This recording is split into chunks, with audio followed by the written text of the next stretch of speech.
Lalu dengan seperti itu, apakah kita duduk di sini setelah merenung seperti ini, apakah kita bisa melihat, menyadari bahwa karma jalan hidupnya semua makhluk itu masing-masing?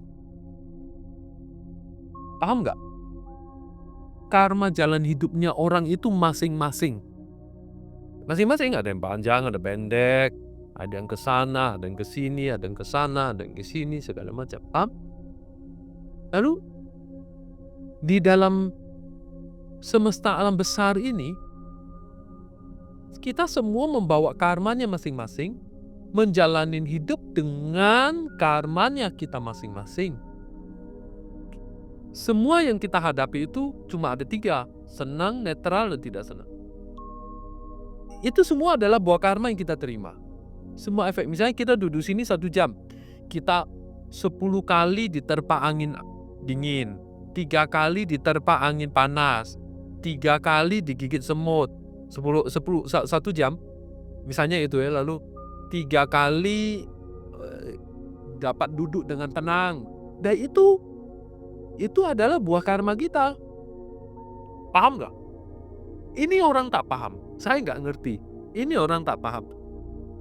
Berapa oksigen yang bisa kita terima pun adalah karma kita. Hawa tempat ini mau dingin mau panas yang kita terima adalah buah karma kita, paham? Paham nggak? Nah, coba renungin lagi deh.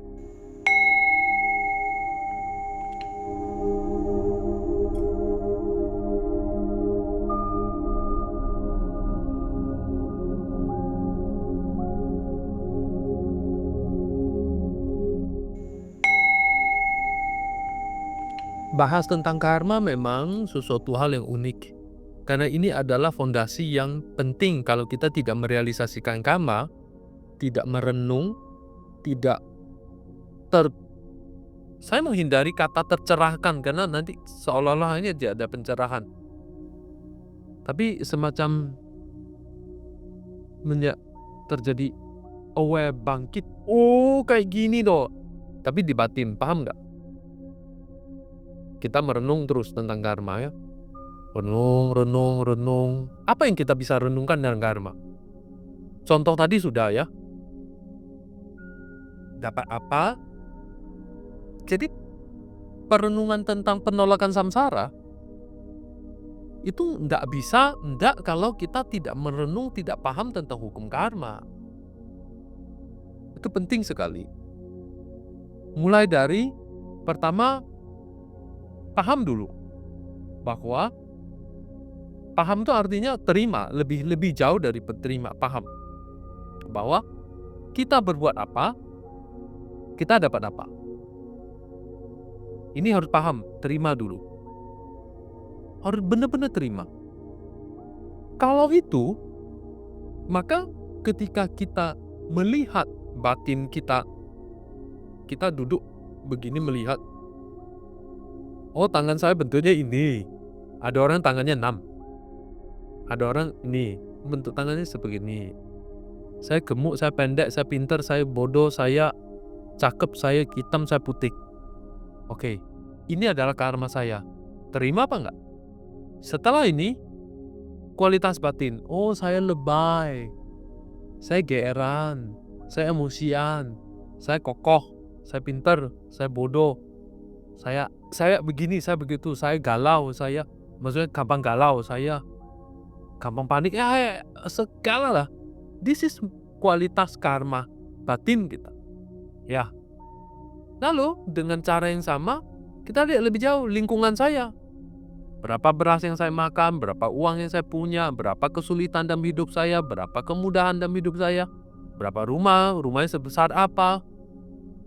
Berarti rumah ini besar kalau dipakai untuk pengajaran intensif seperti ini, karma baiknya besar. Ya sekedar menyenangkan yang punya rumah, supaya dia tidak stres, galau, biaya listrik 2 juta, 3 juta per bulan. Itu kan listrik aja, belum air, belum makan, belum segala macam, kan stres nanti. Tapi tanpa disadari dia telah bikin karma ya. Pelajaran karma itu kan penting ya. Saking pentingnya itu sampai nggak diajarin di wihara.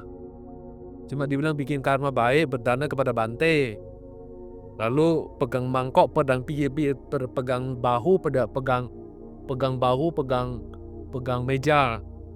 Itu aja yang penting yang dibahas, yang dipertahanin.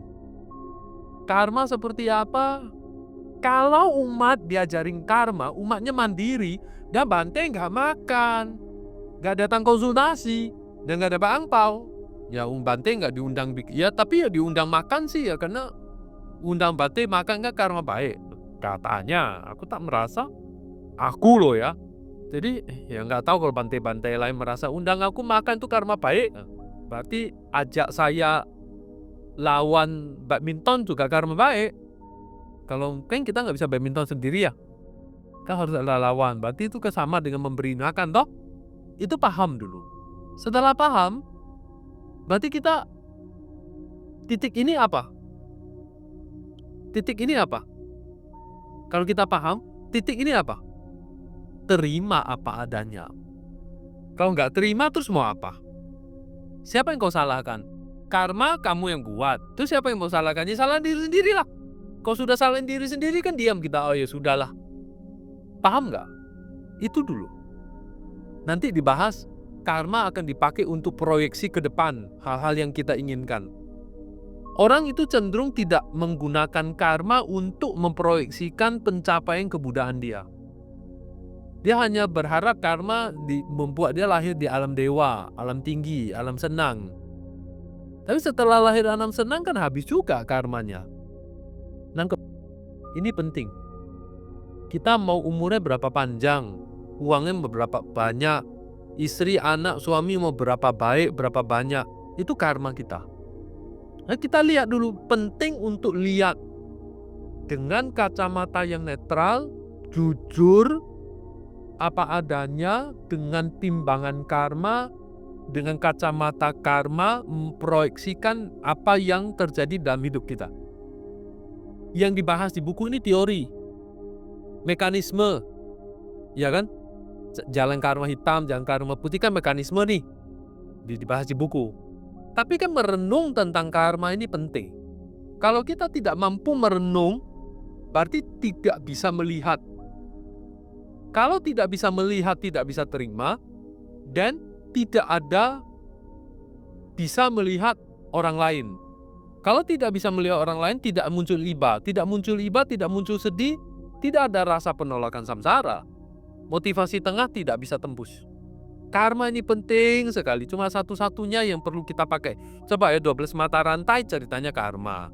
Penolakan samsara ceritanya karma. Ya, bikin pembangkitan bodhicitta, bikin karma baik, 3 sila ceritanya karma. Lalu marga, menempuh marga, itu menghimpun kebajikan ceritanya juga karma. Berarti pencapaian kebudayaan ceritanya cuma satu, karma lah, tak ada lagi yang dibahas. Maka kenapa Borobudur itu yang di bawah itu ceritanya cuma Maha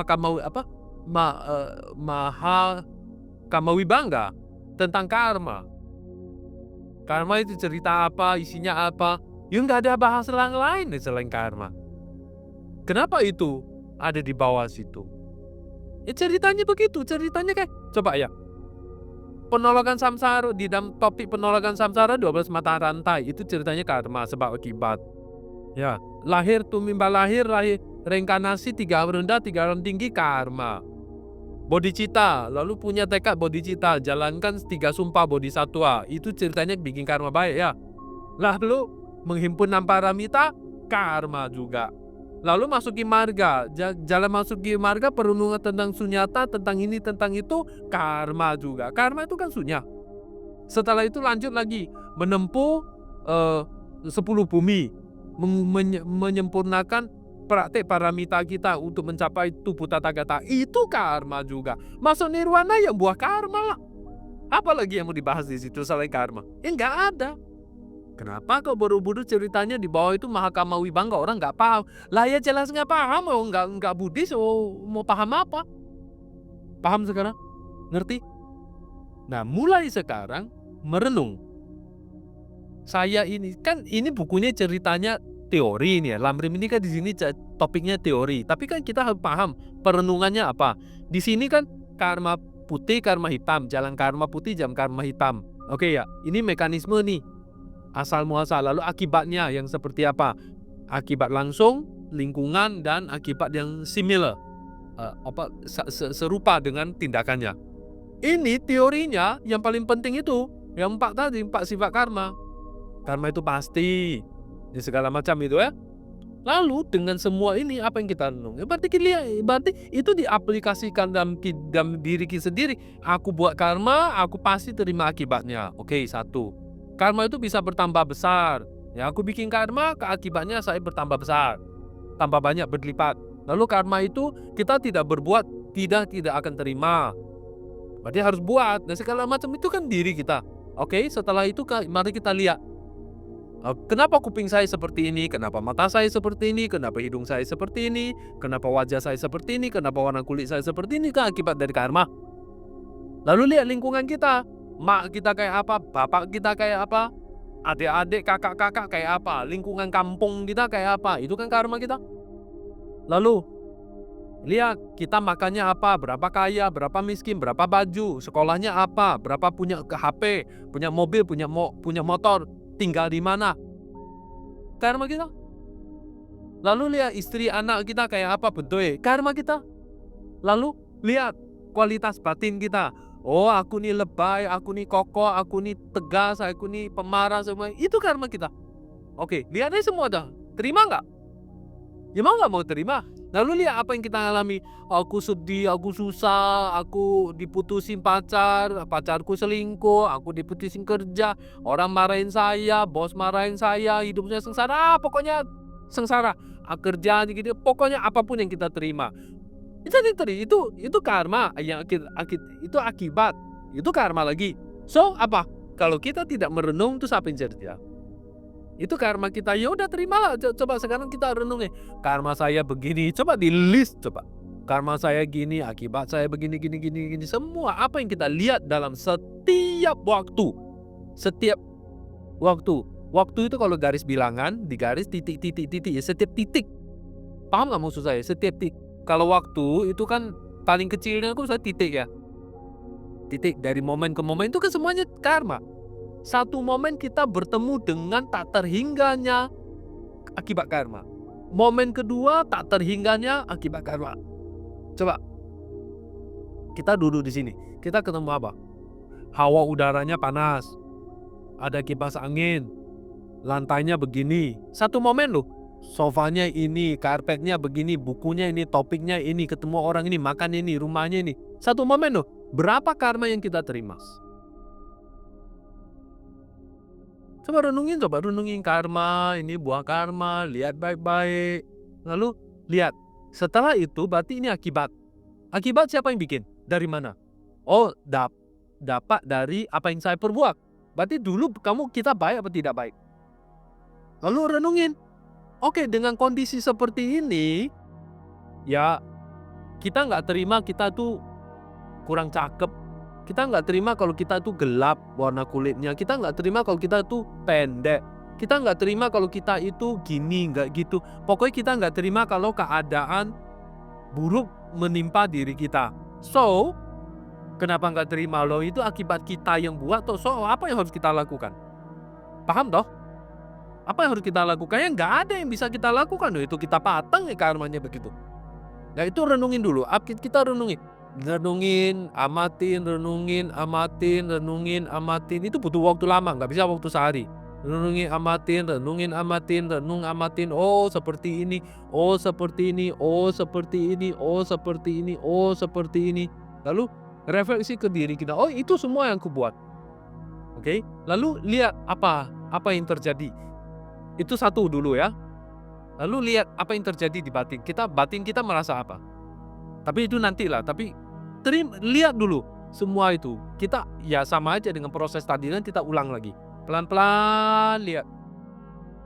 Pelan-pelan kita renungin.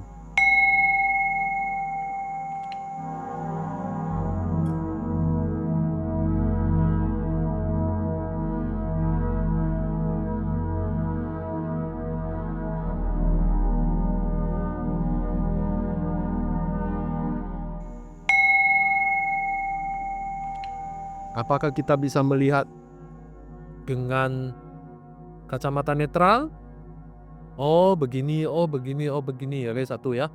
Lalu apakah kita bisa melihat, maksudnya lihat karma kita gitu, adalah suatu keadaan di mana ya ini? Ya. Jawabannya cuma ya ini. Apa yang kita lihat? Ya ini. That's it. Ya ini. Paham nggak maksudnya? Oh ya sudah ini. Oh ternyata begini. Kualitas saya begini. Oh keadaan saya begini. Apakah merasa yang tadinya kita nggak terima, emosian, itu sedikit diam, nggak berkutik, oh lama-lama dia turun. Oh ya, sudahlah. Kan kita ketemu keadaan yang tidak sesuai dengan harapan ya. Lalu kan ya protes toh, kok bisa begini? Aku nggak terima. Tapi ya setelah jadi seperti ini kan suasana hati kan jadi lebih kalem. Paham nggak? Oh ya begitu. Oh, coba kita amati sebentar. Sebentar aja.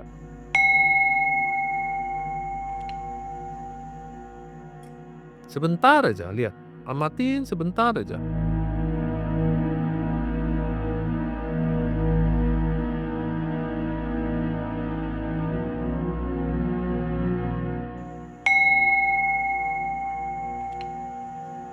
Nah, apa yang kita lihat? Apakah ya terlalu cepat sih, tidak mungkin terjadi dalam malam ini, tapi setidaknya tidak mungkin terjadi malam ini, tapi setidaknya di batin kita itu setidaknya kehentak.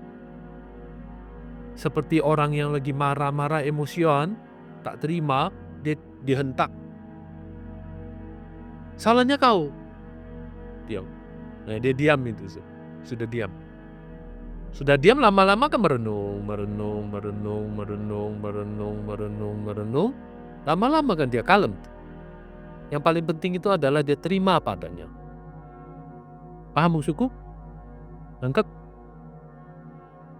Paham? Karma ini lah. Kalau kita nggak paham, kita nggak bisa masuk lewat perenungan penderitaan samsara. Karena penderitaan samsara itu kita lihat lebih jauh. Tapi ini adalah awal daripada perenungan tentang penderitaan samsara. Baik, buruk, kualitas diri kita, lingkungan eksternal, diri kita, dan kualitas batin kita, ini adalah karma kita. Nggak ada cerita yang lain. Lalu setelah kita paham seperti ini, kita harus gimana? Pertama kita terima. Ya. Lalu nextnya coba kita sebelum ke penderitaan samsara kita lihat lebih jauh. Apa yang bisa kita lihat tentang kita kan keluar dari diri kita melihat diri kita. Kalau kita perenungan begini. Apa yang kita lihat? Sibuk. Tahu nggak sibuk? Sibuk. Apa yang kita lihat? Sibuk. Sibuk apa? Sibuk apa? Sibuk seperti satu kebun, aneka macam tanaman tumbuh di situ. Rumput lah, sayur lah, pohon lah, apa aja segala macam. Merasa nggak?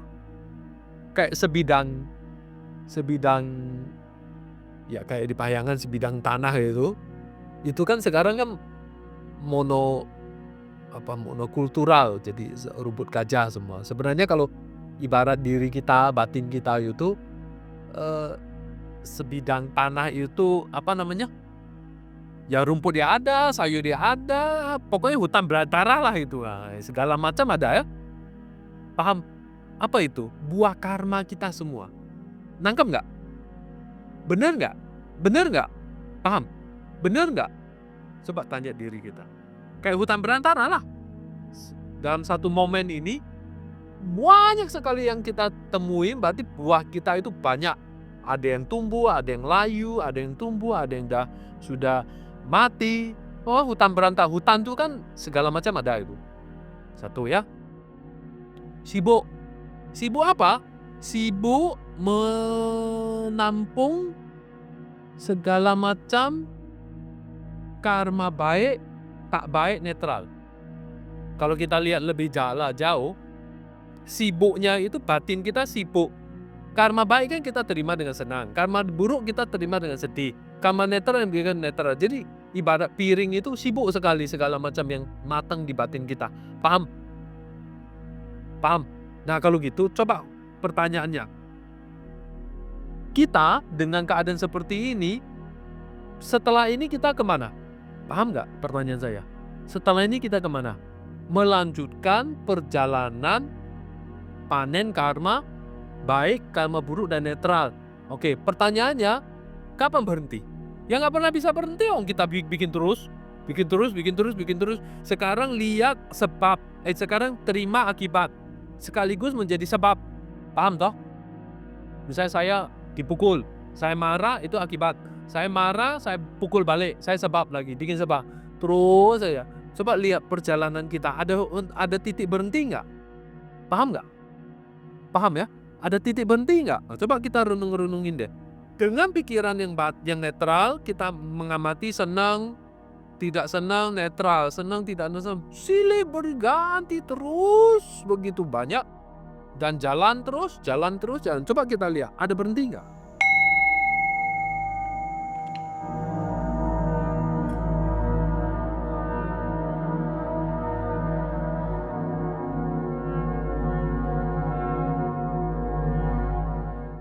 Silih berganti terus.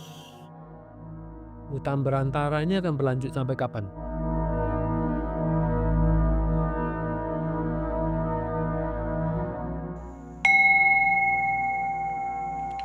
Ya, itu karma seperti ini.